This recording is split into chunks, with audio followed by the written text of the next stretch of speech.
Glória a Deus. Glória a Deus. Aleluia. Sabe, querido, tem momentos na nossa vida que, assim como Pedro, a gente chega diante do Senhor com muito de preocupação. Teve um belo dia que Pedro, na verdade, ele precisava de uma boa pesca.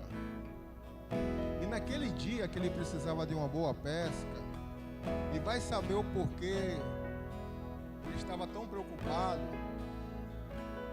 mas naquele dia Deus trouxe para ele uma pesca maravilhosa. É o que Lucas 5 vai nos dizer. E depois que ele tem aquele resultado maravilhoso, que ele entende quem é aquele que está diante dele, ele se ajoelha e diz: Senhor, aparta-se de mim que eu sou pecador. E o Senhor disse para ele: Pedro, segue-me.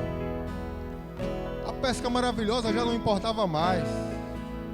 Aquele resultado extraordinário ficou de lado. Aquele homem agora passou a seguir o Senhor. E eu sei que nós entramos às vezes numa igreja com coisas na nossa mente, coisas que são importantes, coisas que precisamos. Mas se você souber diante de quem você está hoje aqui nesse momento, aleluia, tem coisas mais importantes Deus tem para você. Aleluia. Na presença de Deus tem cuidado. Na presença de Deus tem necessidades supridas. Mas Pedro entendeu muito bem. Quando Jesus faz um discurso duro e todo mundo sai, Pedro diz: para quem nós iremos? Para quem? Não é para onde, é para quem? Para quem? Quem é que pode trazer paz na hora que há guerra na sua vida? Quem é que pode te ajudar quando não tem mais ninguém ao seu lado? Quem é que pode te socorrer? Para quem? Quem é que está o tempo todo do teu lado, em todas as horas? Quem é o seu consolo? Para quem nós iremos? Quem é que tem vida para te dar quando você está doente? Aleluia! Quem é que tem palavra para gerar vida eterna em você? Hoje foi dito aqui: aproveite a melhor parte. Hoje eu venho para dizer para você: aproveite. Deus tem algo muito melhor para você hoje. Eu estou com vocês. Pode acender a luz. Nós estamos no mês da santificação. Muito bom isso. Eu estou com vocês em Hebreus capítulo 10. Queria que você pegasse a palavra de Deus.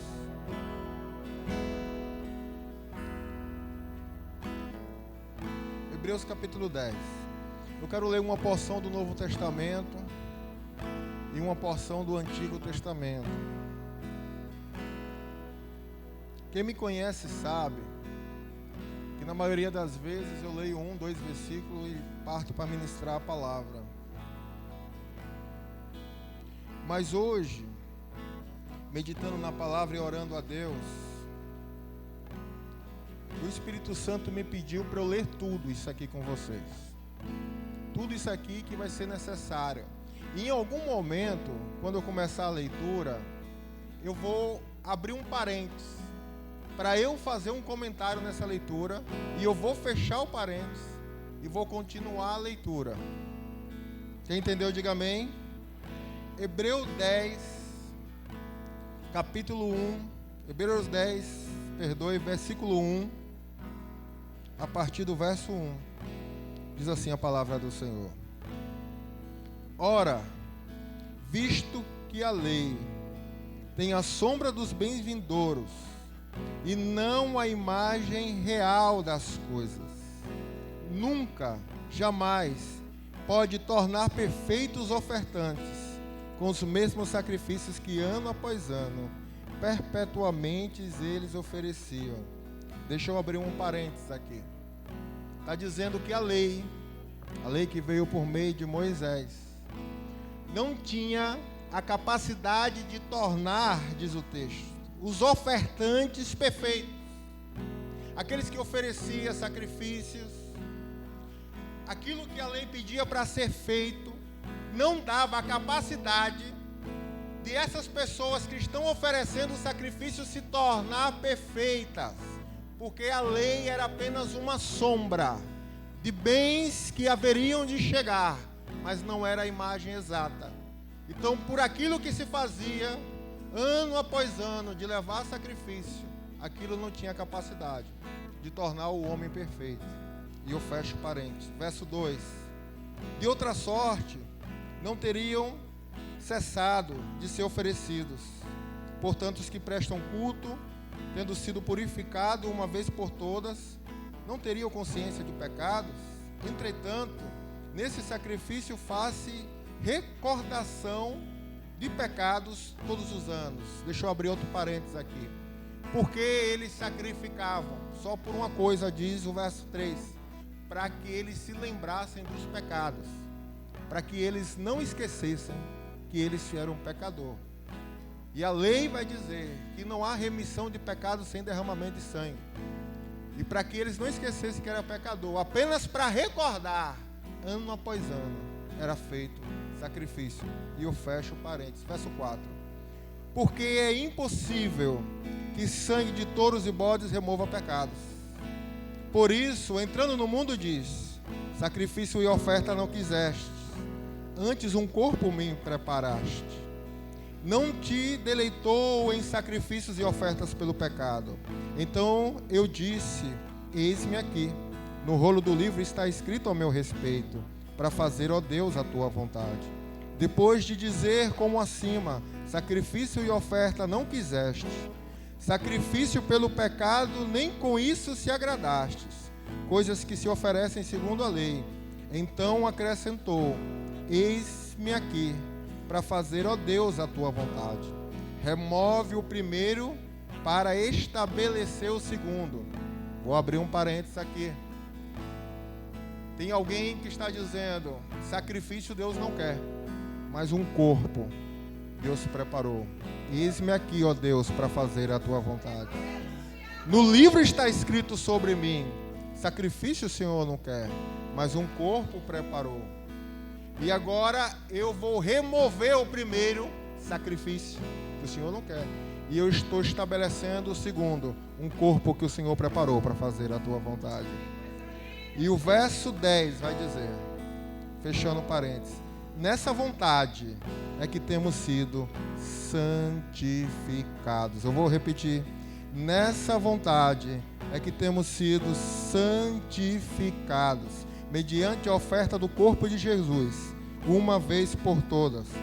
Ora, todo sacerdote se apresenta dia após dia para exercer o serviço sagrado e oferecer muitas vezes os mesmos sacrifícios, que nunca, jamais podem remover pecados. Jesus, porém, tendo oferecido para sempre um único sacrifício pelos pecados, assentou à direita de Deus, aguardando daí por diante, até que os seus inimigos sejam postos por estrados dos seus pés. Porque com uma única oferta aperfeiçoou para sempre quantos estão sendo santificados. Deixa eu repetir o versículo 14. Com a única oferta aperfeiçoou para sempre quantos estão sendo.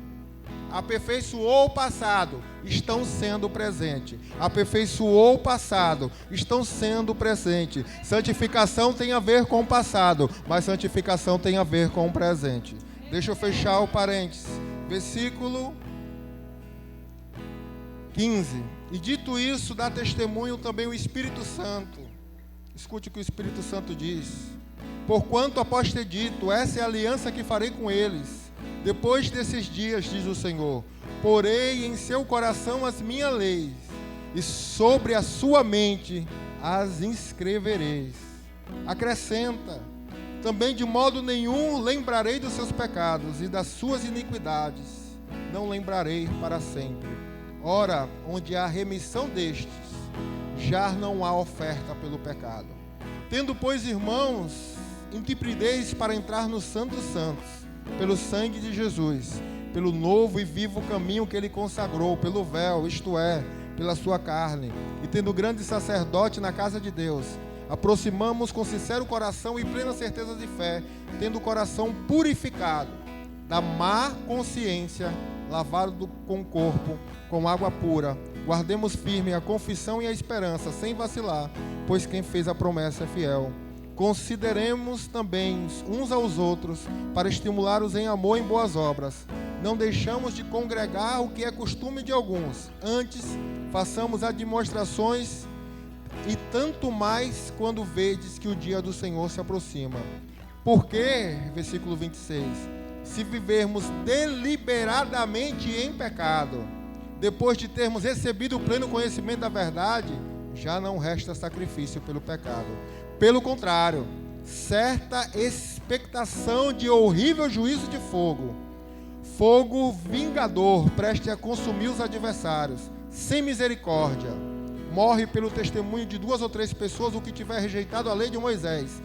Quanto mais severo o castigo, julga vós, considerados digno, aquele que calçou os pés do Filho do Homem, profanou o sangue da aliança, o qual foi santificado, e ultrajou o Espírito da graça. Ora, nós conhecemos aquele que disse: a mim pertence a vingança, eu retribuirei, e outra vez o Senhor julgará o seu povo. Horrível coisa é cair nas mãos de um Deus vivo. Glória a Deus pela sua palavra. Espero que a leitura da palavra de Deus pelo Espírito Santo já tenha produzido algo no seu coração. Mas eu falei para vocês que iam ler 2 porções, então continue de pé mais um pouquinho. Tenha paciência com o pregador nessa noite. Fala para o teu irmão, tenha paciência com o pregador nessa noite. Olha só, Êxodo 28, versículo 33. Esse é só um versículo, tá? Êxodo 28, 36, para a gente orar.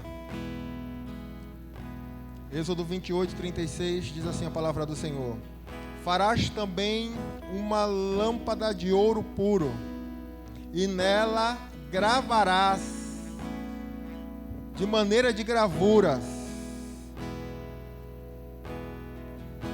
como um selo, escrito: Santo ao Senhor. Gravará como selo, escrito santo ou santidade ao Senhor. Vamos orar, Pai. Oh Senhor, a palavra um dia se fez carne e habitou entre nós, mas é ela agora que vivifica os nossos corações, Pai, pelo Espírito que o Senhor fez habitar em nós. A letra mata, mas o Espírito vivifica. Não deixe, Senhor, que nenhum irmão e irmã minha saia hoje deste lugar sem ser vivificado pela Tua palavra, Deus. Espírito e vida é a Tua palavra, Senhor. Que ela possa queimar e arder nas nossas vidas. Assim como aqueles 2 discípulos no caminho de Emaús, que eles testemunham dizendo que enquanto o Senhor falava, o coração deles ardia. Que hoje, enquanto o Teu Espírito Santo falar, o coração, Senhor, possa arder, meu Deus. Que possa, Senhor, vivificar, trazer à existência o que não existe na nossa vida. Nos fortalecer no homem interior, que ainda que o exterior se corrompa, o interior é fortalecido dia após dia pelo Senhor. Que o Senhor cumpra, Senhor, a Tua palavra nessa noite na nossa vida, nos abençoando com as Tuas promessas, meu Pai, eternas, promessas para um tempo que virá e promessas para os dias de hoje, que todas elas se cumpram e nenhuma delas caiam por terra na nossa vida. Esse é o desejo do meu coração, e você que concorda com essa oração diz: amém. Que assim seja, em nome de Jesus. Pode se sentar, querido. Glória a Deus.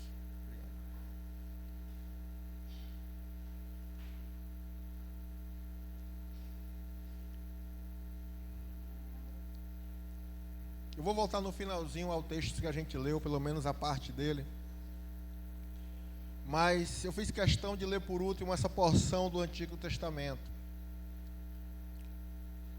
que está dizendo para fazer uma lâmpada de ouro, uma palavra de Deus para Moisés, e vai ter uma gravura nesse objeto e vai estar escrito Santo ao Senhor.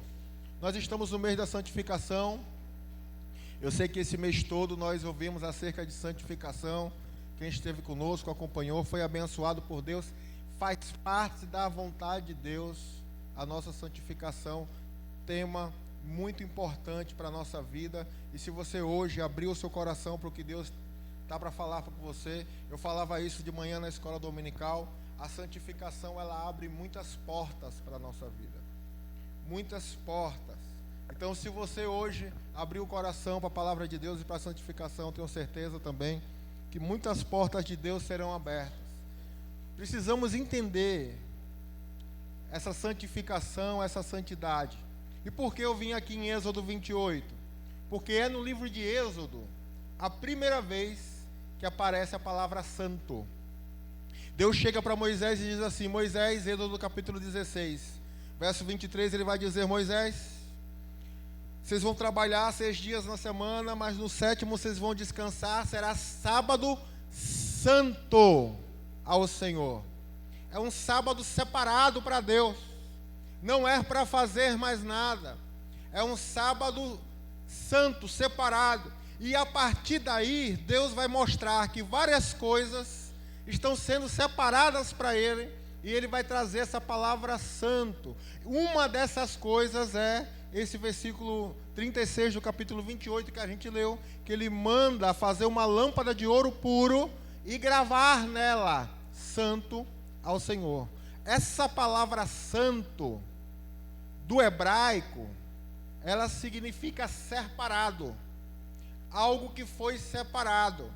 Então você vai ver muitas vezes no Antigo Testamento Deus separando objetos, separando pessoas, e Ele dizendo, isso aqui agora é meu, está separado para mim, é santo ao Senhor, é santidade ao Senhor, é algo que foi separado.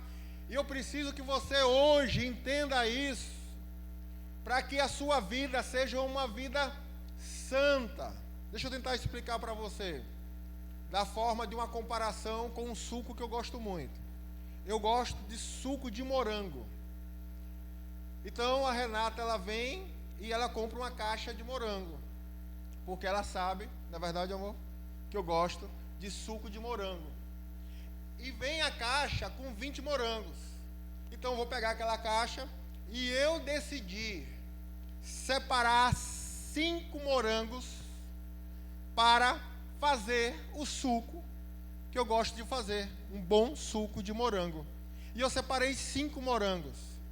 Eu separei 5 morangos, por que 5? Porque 5 é a minha receita para aquele suco que eu gosto.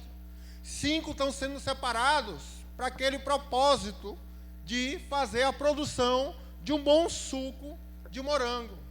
Esses 5 não são melhor do que os 15 que ficaram na caixa, que tinha 20. Com certeza desses 5, algum morango pode ter até algum defeito, que nada é perfeito. Na verdade, com certeza, algum defeito tem.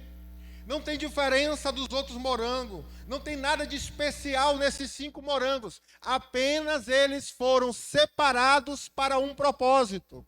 Assim é na nossa vida cristã.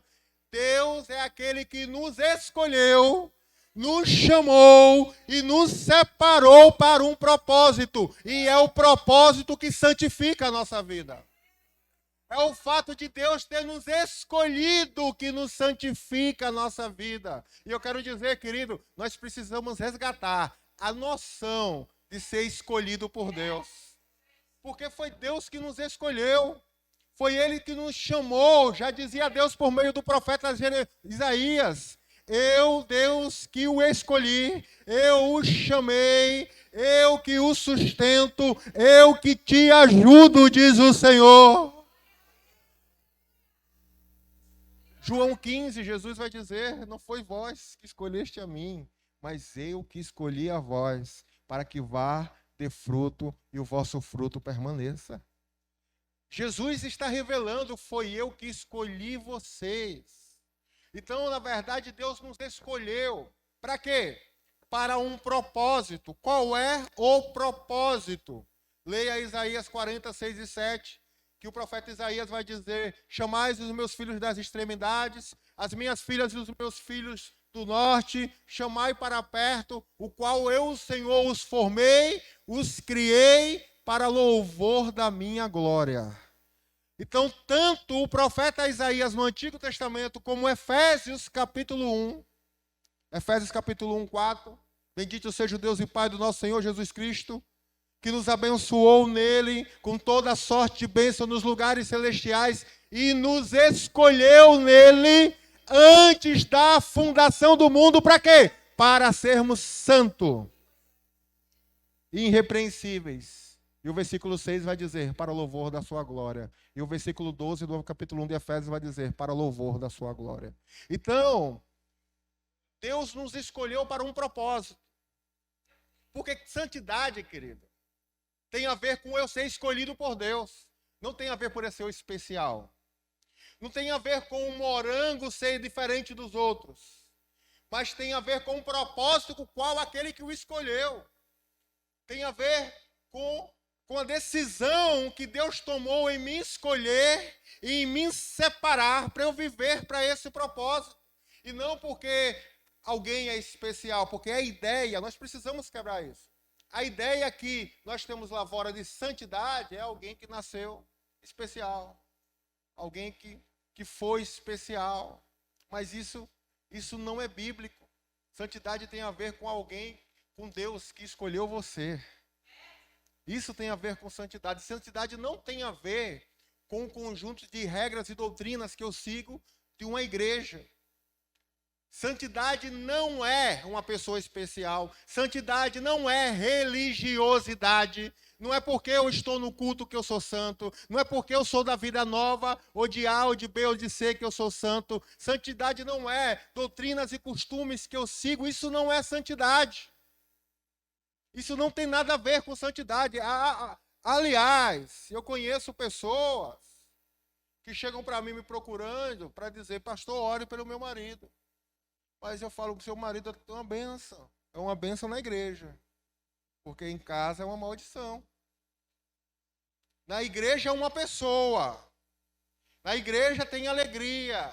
Na igreja tem paz para dar. Mas dentro de casa eu não aguento mais. Então a gente percebe que santidade não tem nada a ver com o que você está dentro da igreja, presente nos cultos. Você pode estar todo o culto aqui. E não tem nada a ver com a santidade que Deus espera que você tenha. Você pode ter dons. Então, olha só, santidade não é uma pessoa especial. Santidade não é uma pessoa que carrega costumes da igreja, não é religiosidade. E santidade não é dons. Abundância de dons não significa que a pessoa é santa. A pessoa pode ter dons, querido, de fazer uma perna aparecer, de revelar coisas do seu passado e do seu futuro. Ela pode ter dons maravilhosos da parte de Deus. Mas pode ser que Mateus 7, 21 aconteça na vida dela. Chegará um dia que muitos virão dizendo, Senhor, em teu nome expulsamos demônio, em teu nome falamos em línguas, em teu nome fizemos milagres e maravilhas. E eu direi, apartai-vos de mim, vós que praticais iniquidade, porque eu não vos conheço. Então, o que Mateus 7, 21 está nos ensinando é que nós podemos ter muitos dons e ir para o inferno com todos eles, porque não tivemos santidade. Então a santidade, querido, ela não é nada disso que lá fora nós acreditamos que é símbolo de santidade. A gente olha para uma pessoa, só aquela pode ser santa porque ela é especial, aquele é santo porque ele é cheio dos dons, ou aleluia. Então, olha, aquele é muito religioso, olha, não falta um culto, aquele é santo. Não tem nada a ver com isso. Santidade não tem nada a ver com isso. O que é que tem a ver com santidade, pastor? Santidade tem a ver com você ter escolhido por Deus e você viver com o propósito que Deus escolheu. Viver para o louvor da sua glória. Glória tem a ver com quem Deus é. Quando diz que a casa encheu da glória de Deus, é porque Deus estava lá, Ele era lá. O significado da palavra significa ser prezado, a presença de Deus. Aquilo que o homem perdeu lá no jardim, e entrou o pecado na vida do homem, e o texto vai dizer em Romanos que todos pecaram e destituídos foram da glória de Deus, de quem Deus é. Porque o homem nasceu para louvor da glória, ou seja, para revelar em suas atitudes, ações e palavras quem Deus é. Sabe para que o homem nasceu? Para que você nasceu? Para que as pessoas vivam com você, olhem para você e olhando para você, louvem a Deus. Para louvor da glória de Deus. Por isso Deus criou o homem imagem e semelhança. Do jeito que ele é. Só que o homem perdeu isso lá no jardim. O pecado entrou na vida do homem, perdeu o propósito. Por isso, querido, que Deus precisou resgatar a nossa vida. O Verbo se fez carne, habitou entre nós. O apóstolo Pedro vai dizer, nele vimos a glória do unigênito Filho de Deus. Quem olhava para Jesus, olhava para Deus. Jesus diz, aquelas palavras que eu falo, não falo de mim, é o meu Pai quem fala. Aquele que me vê, não vê a mim, mas vê ao Pai. O tempo todo ele está ligando essa linguagem, dizendo, eu sou a imagem de Deus, porque era mesmo. Porque se o homem não tivesse desviado, o homem seria como Jesus é. A imagem de Deus, a imagem do Pai. E ele veio resgatar nisso. Morreu por nós ressuscitou ao terceiro dia. Graças a Deus, é verdade, ele esteve morto, mas o nosso Jesus está vivo pelos séculos dos séculos. Nós servimos a um Deus vivo que derramou do seu Espírito e agora decidiu habitar em e Cristo em nós, a esperança da glória. Agora, ele vivendo em mim, eu tenho a oportunidade de viver para o propósito, que é o louvor da tua glória. Então fale assim para o teu irmão, santidade é você viver para o propósito daquele que te escolheu. Isso é santidade. Santidade é você vencer todos os dias o seu inimigo. Eu vou te dar uma chance, ó. Faz um dedo assim que aponta. Vou contar até 3 e no 3 você vai apontar o seu inimigo. 1, 2, 3. Ó. Acho que tem marido que apontou para a mulher ali, hein? Eu acho. Hã? É, tem gente que diz, pastor, olha, minha esposa parece que é uma rival. Meu Deus do céu. Eu fiz assim, mas não foi para minha esposa não, viu? Foi para minha sogra. Não, brincadeira, minha sogra é um amor, Deus abençoe, dona Senhora. Como a senhora, eu amo meu sogro e minha sogra. Porque tem gente que diz, né? Olha, eu estou carregando minha cruz e a minha sogra. Querido, cruz não é uma pessoa. Embora tenha algumas vidas que a gente usa aquela linguagem católica romana, né? Cruz credo, né? Mas não é. Quando a palavra de Deus fala do nosso inimigo e do seu principal inimigo, vou dar outra chance, vamos lá, agora falando sério, foi só para descontrair. Ó, faz o dedo que aponta. Agora no 3, aponta para o seu principal inimigo. 1, 2, 3. Esse é o seu principal inimigo. Você lembra a linguagem que a gente leu em Hebreus 10? Que Jesus colocará todos os inimigos debaixo dos pés. Mas, na verdade, o maior inimigo que nós temos não é Satanás, embora ele seja nosso inimigo. Não é o mundo. Não são pessoas. Não é a sogra. Não é a esposa, não é o esposo. A nossa luta não é contra a carne nem sangue. Mas o maior inimigo que nós temos é aquele que muitas vezes se torna inimigo de Deus, nós mesmos. Nós mesmos. Nós somos pessoas pecadoras. E eu vou falar para você, santidade não é impecabilidade. Santidade não é impecabilidade. Não é você nunca... Ou tem alguém aqui que diga assim, olha, eu tenho 14 anos de convertido. Eu não posso hoje chegar aqui e dizer que tem 14 anos que eu não peco. Tem alguém aqui que diz, olha, eu tenho 5 anos de convertido, tem 5 anos que eu não peco? Tem alguém aqui que diga assim, tenho 30 anos de convertido. Ô, pastor, deixa eu testemunhar, tem 30 anos que eu não peco. Será que alguém pode dizer isso aqui? Eu acredito que ninguém tem essa capacidade de dizer, até porque o apóstolo João vai dizer, se você diz que não tem pecado em vós, você é mentiroso. Porque nós somos pecador. E eu não sou pecado por uma lista de pecado que eu tenho, porque eu fiz isso, aquilo, outro. Eu sou pecado porque a minha natureza é pecadora. Eu nasci pecador. A tendência de fazer o mal está em mim. Ainda que eu não faça, a tendência está em mim. A minha natureza é pecadora. Então eu não sou pecador pelos pecados que eu cometo. Eu sou pecador porque a minha essência natural é pecadora. Isso, querido, é um dilema. É triste, mas é a verdade. Você tem que conviver todos os dias com o inimigo. E esse inimigo é... Você não é meu inimigo, não. Você. Você entendeu, né? Esse inimigo somos nós. Eu sou o meu próprio inimigo. Você sabe o que é que Isaías 64 vai dizer?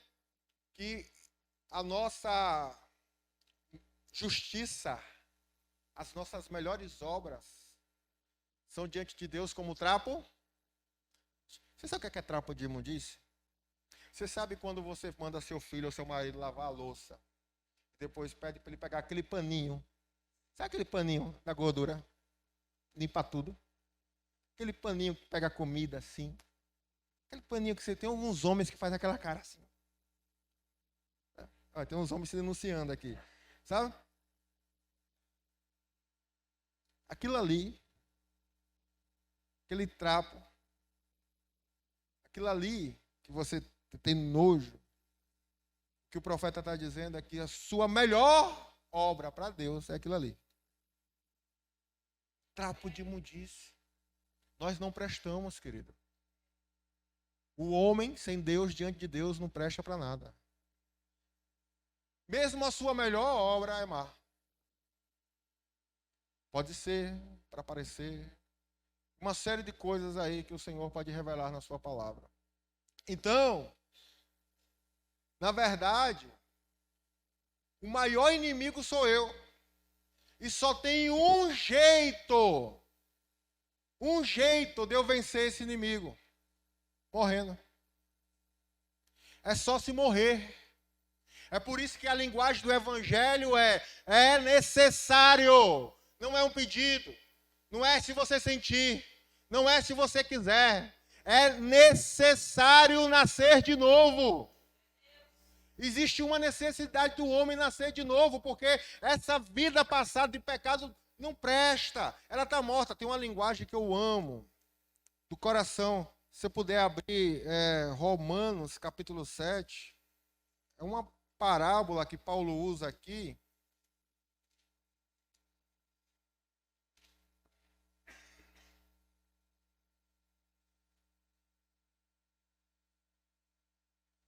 Versículo 18. Sabe aquela famosa frase? Versículo 19, ele vai dizer: porque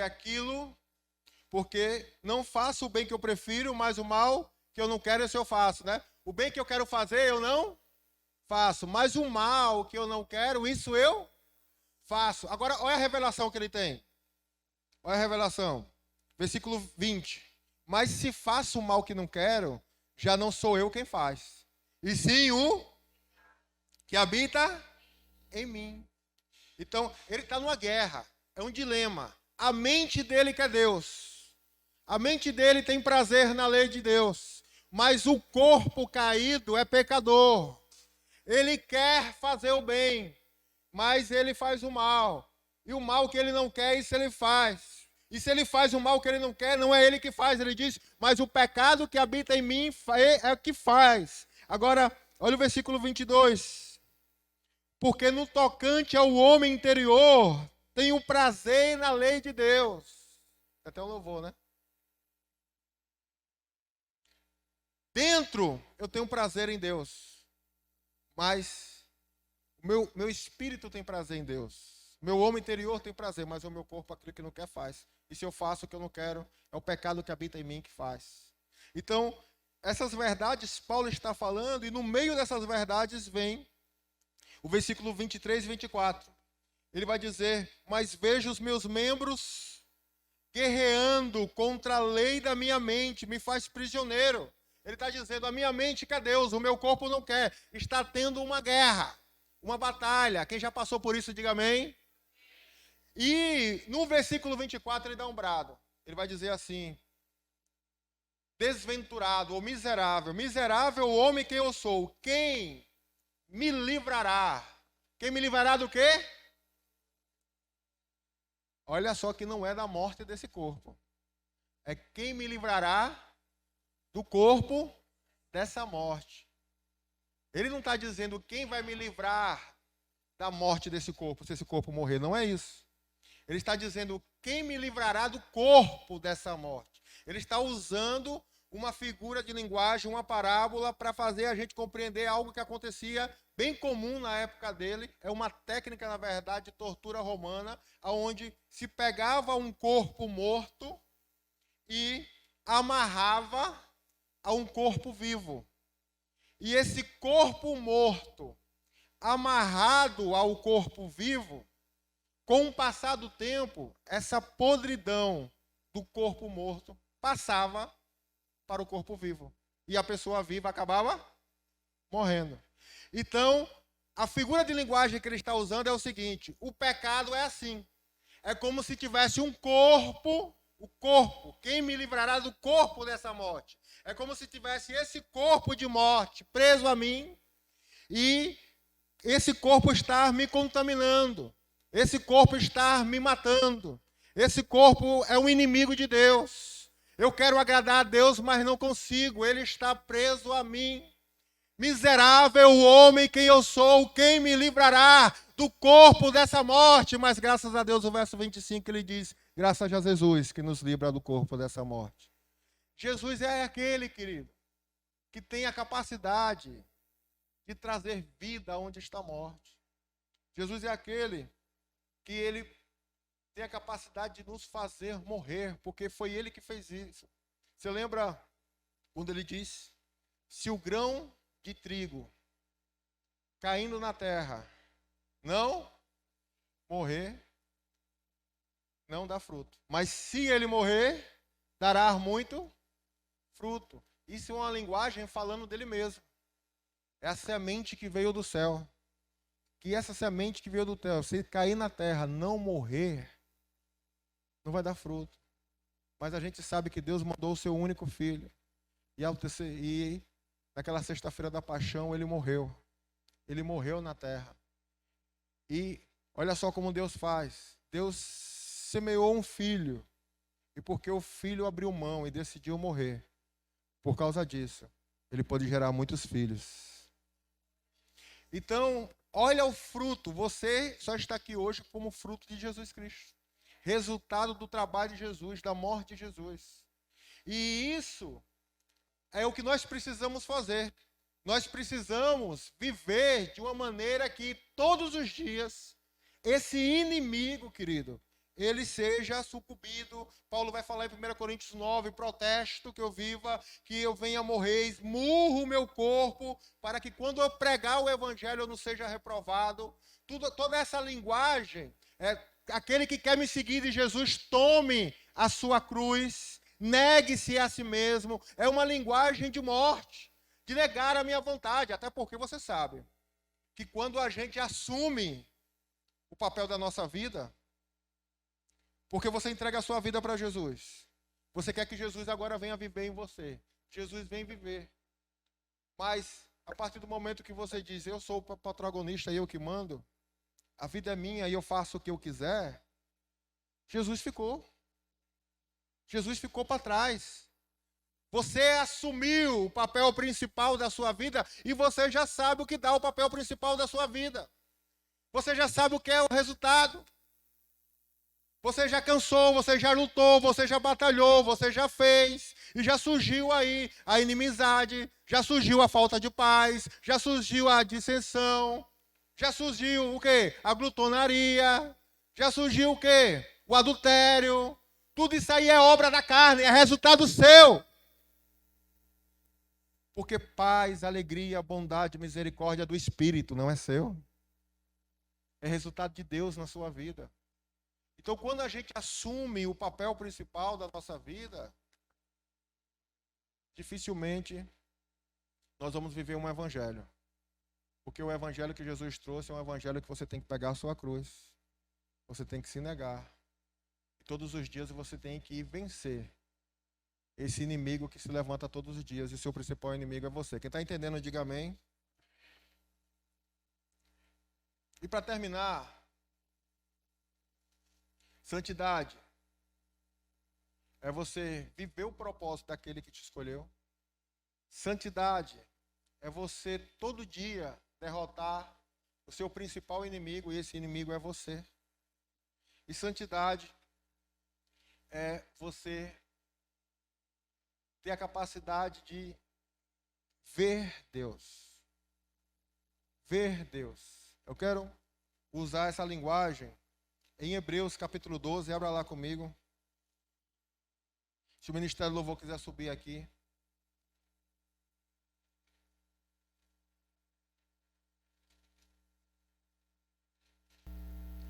Hebreus 12, 14.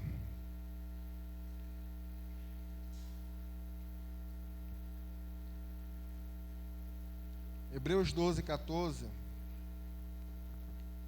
Queria que você prestasse muita atenção nisso. É um texto muito usado de chegue a paz com todos e a santificação, sem a qual ninguém verá o Senhor. Sem a qual ninguém verá o Senhor. É um texto que nós, ministros, pregadores, muitas vezes usamos num sentido escatológico. Como assim? Tenho que me santificar hoje, senão naquele dia, um dia, quando Jesus vier, então eu não vou ver Ele. Seguir a santificação sem a qual ninguém verá a Deus. Mas eu quero trazer, o qual é uma verdade, nós precisamos ter uma vida santificada para estar com Deus. Mas eu quero trazer essa palavra no sentido de você ver o Senhor. Porque olha só, não é sem a qual ninguém verá a Deus, mas é sem a qual ninguém verá o Senhor. Está falando do Filho de Deus aqui.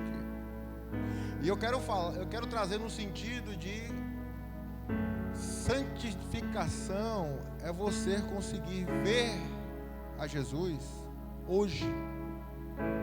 Ver a Jesus agora. Como assim, pastor? Lembra João 14? João 14, 21. Jesus diz assim: aquele que guarda os meus mandamentos é o que me ama. E aquele que me ama, eu virei a ele e eu me manifestarei a ele. Essa palavra, eu me manifestarei a ele, ou em outra tradução, eu me revelarei a ele, ou em outra tradução, eu aparecerei a ele. Essa palavra, aquele que me ama é o que guarda a minha palavra, e eu me manifestarei a ele. No original significa, e eu deixarei que ele me veja, e eu me mostrarei a ele. Eu vou aparecer, ele vai me ver. Ele vai me ver. Porque existe, querido, a possibilidade de você, vou tentar explicar com outras palavras. Já viu quando uma pessoa fala do presidente? Todos esses anos que você é cidadão, você já acompanhou vários presidentes. E tem pessoas que elas falam assim: ah, esse é o meu presidente, com aquele orgulho e tal. E muito provavelmente a maioria das pessoas que falam isso nunca conversaram com o presidente. O presidente do país não sabe quem ela é. Embora as decisões do presidente influenciem na vida dela, são pessoas que não têm intimidade com o presidente, não conhecem particularidades da vida dele. A mesma coisa ocorre no relacionamento com Jesus. Sabe, tem muitas pessoas que entregam a vida para Jesus, estão dentro da igreja, mas na verdade não conseguem ver Ele, não têm intimidade com Ele, não conhecem Ele. E o que Jesus está dizendo é que aquele que guarda a minha palavra é o que me ama. Esse que me ama e guarda a minha palavra, eu vou aparecer para ele. Ele vai me ver. ele vai me conhecer. Porque esse guardar a palavra de Deus, querido, esse guardar, esse obedecer, esse praticar a palavra de Deus, é o que faz você viver uma vida santa e separada. Jesus vai dizer: olha, já não te chamo mais servo, João capítulo 15, mas te chamo amigo. Porque se vocês, está escrito lá, João 15, 14, se vocês fazem o que eu mando, então serão meus amigos. E eu darei a conhecer, porque o servo não dá a conhecer o que um amigo dá a conhecer. Não existe amor maior do que esse, do que dar a sua vida pelos seus amigos. Mas Jesus está dizendo: eu estou chamando você de amigo porque você faz o que eu mando. Porque se você faz o que Ele manda, você está em um outro nível, não é só servo. Porque é legal você ser servo de Deus, e glória a Deus. Mas uma posição mais excelente é você ser amigo de Deus. É outra coisa.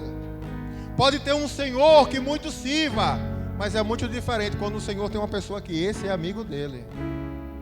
É diferente, é uma pessoa que vê, é uma pessoa que está perto. Você pode ser filho de Deus, sim. Todos que neles crêem têm o poder de serem feitos filhos de Deus. Mas não esqueça de Gálatas capítulo 4, versículo 1. Um filho nada diferencia do servo enquanto é de menor. Embora seja herdeiro de todas as coisas, nada é diferente de um servo enquanto é de menor. Mas quando o filho cresce, então agora é um outro nível. Ele não é mais como um servo, agora ele pode tomar posse do que é dele, porque ele cresceu. Assim é a nossa vida e o nosso relacionamento com Deus. Todos são filhos, mas muitos são na qualidade de servo, mas poucos se encontram naquela qualidade de aquele que ama é o que guarda os meus mandamentos. João vai falar por 3 vezes na carta dele que o mandamento é esse, que o amor é este, aquele que faz a vontade de Deus. Que o amor é este, aquele que faz.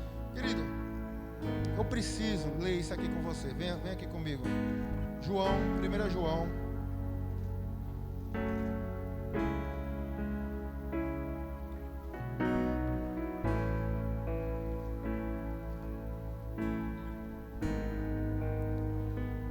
João,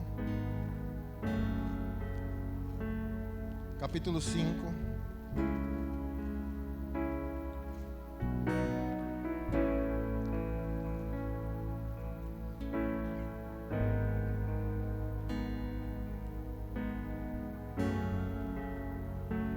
Volta um pouquinho, capítulo 4.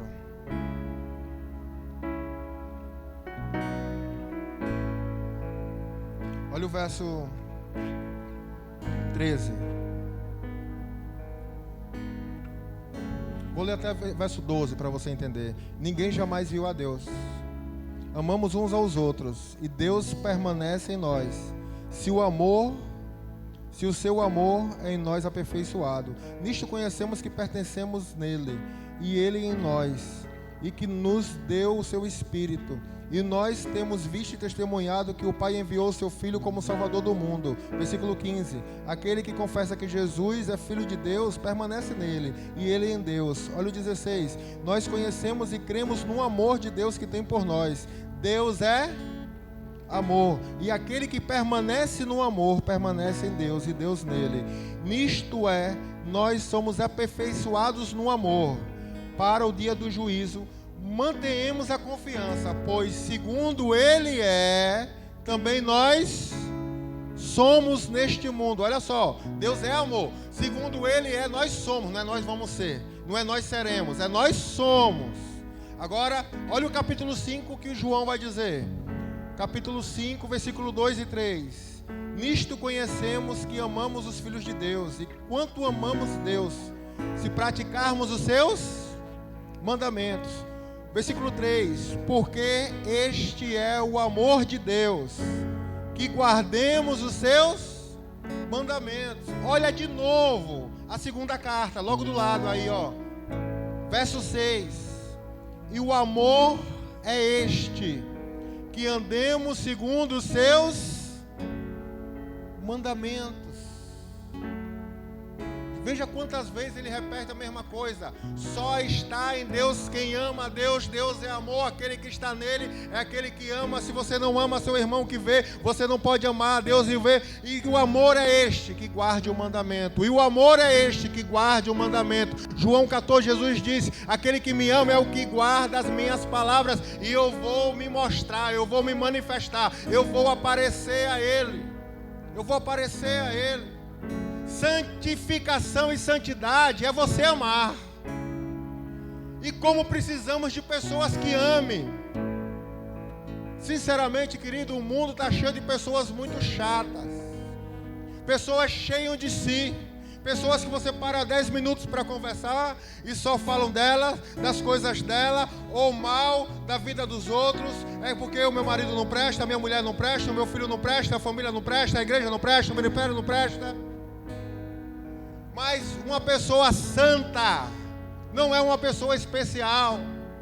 Por isso Paulo fala aos santos que estão em Coríntios, aos santos que estão em Efésios, aos santos que estão em Tessalônicas. Se Paulo tivesse ouso, ele ia dizer aos santos que estão nos casqueiros. São pessoas que na verdade decidiram amar, a manifestar o amor de Deus e guardar a palavra. Eu não amo, pastor, mais a minha esposa. Mentira, porque amor não é sentimento. Amor é uma decisão. Talvez ela não satisfaça mais os seus desejos. Talvez ela não satisfaça as lacunas das suas emoções, que ninguém pode satisfazer. Mas amor é uma decisão. E o amor nunca acaba. 1 Coríntios 13, 8. O amor nunca acaba. O amor tudo crê, o amor tudo suporta, o amor tudo sofre.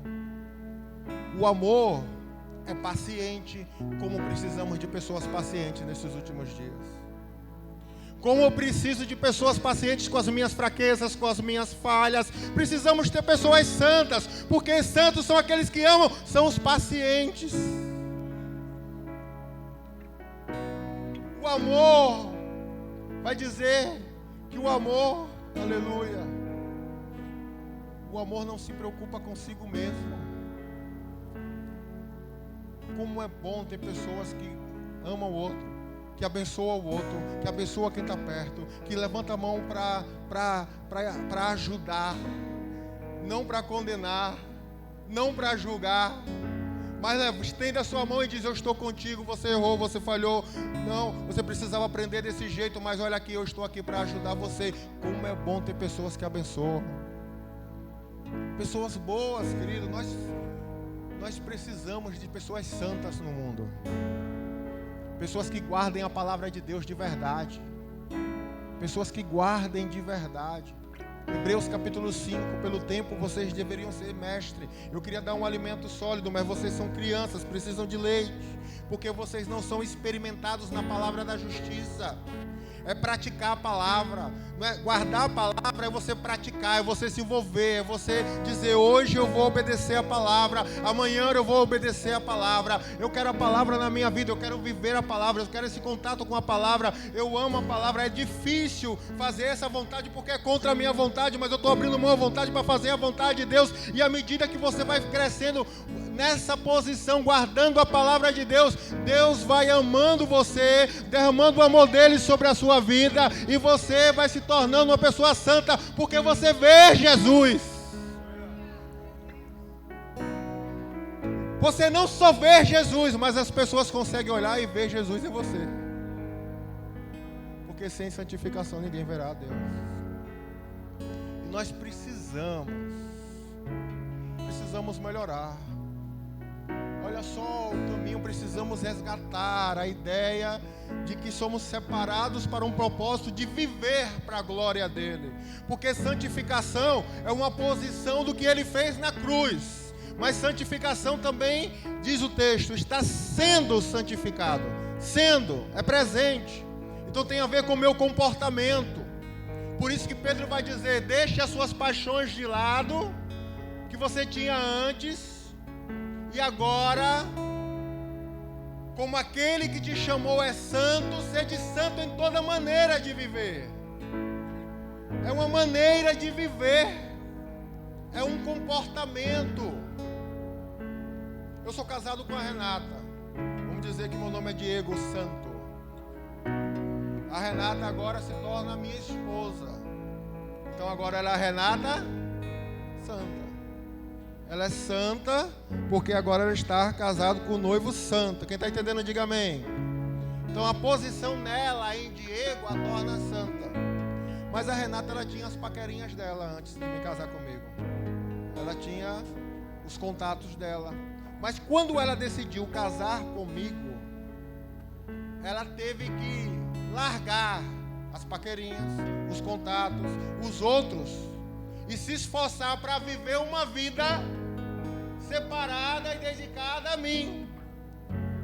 E essa decisão dela de se esforçar e se separar é um comportamento, sim ou não? Sim. O fato dela estar comigo e levar o meu nome a torna santa, mas também se ela não for comportar da maneira que tem que ser, como aquele que o chamou é o que Pedro está dizendo. Como aquele que o chamou é santo, também seja santo na sua maneira de viver, na sua maneira de proceder.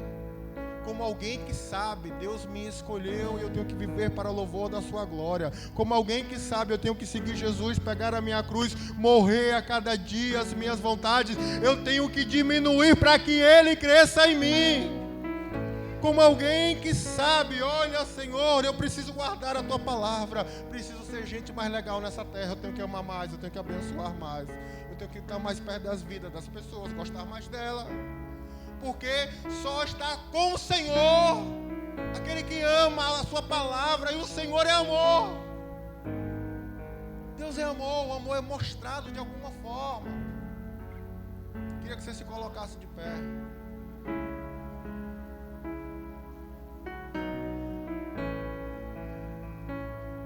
Sabe, querido, Hebreus capítulo 10 é uma palavra acerca de Jesus. Ele está dizendo assim, que sacrifício Deus não quis, mas um corpo Deus preparou.